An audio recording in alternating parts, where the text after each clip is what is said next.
មេឃស្រទុំនឹកដល់រឿងរ៉ាវចាស់កន្លងមកយើងទាំងពីរធ្លាប់ស្រឡាញ់គ្នាណាស់តែពេលនេះអ្វីប្រែប្រួលអស់ហើយសល់ត្រឹមតែខ្យល់រំភើយនឹងភាពឯការូបថតចាស់នៅជាមួយបងគ្រប់ពេលវេលា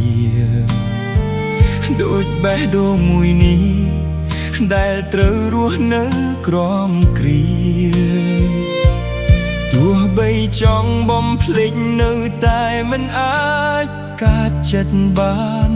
ស្នាមញញឹមអូននៅដកក្នុងចិត្តជានិច្ចវាមានរយៈពេលកន្លងទៅយូរហើយតែចិត្តមួយនេះមិនទាន់ភ្លេចបានឡើ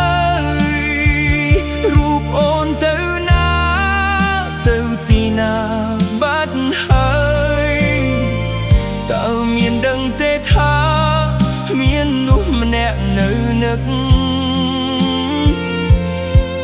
រឿងរ៉ាវកន្លងទៅយូរហើយតែទឹកភ្នែកនៅតែហូរសង្ឃឹមថាអ្នកថ្មីគេមើលថែបងបានល្អ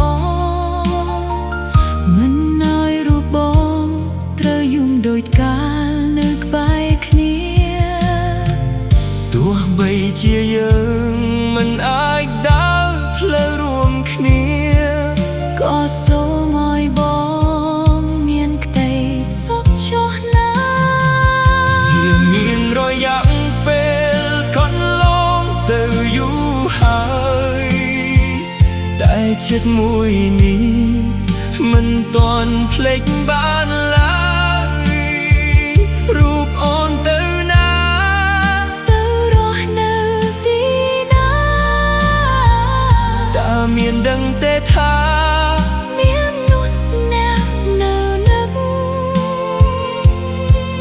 រឿងរ៉ាវកន្លងទៅយូ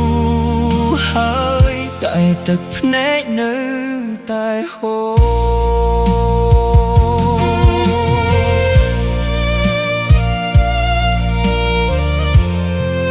កន្លងទៅយូរហើយលាហើយស្នេ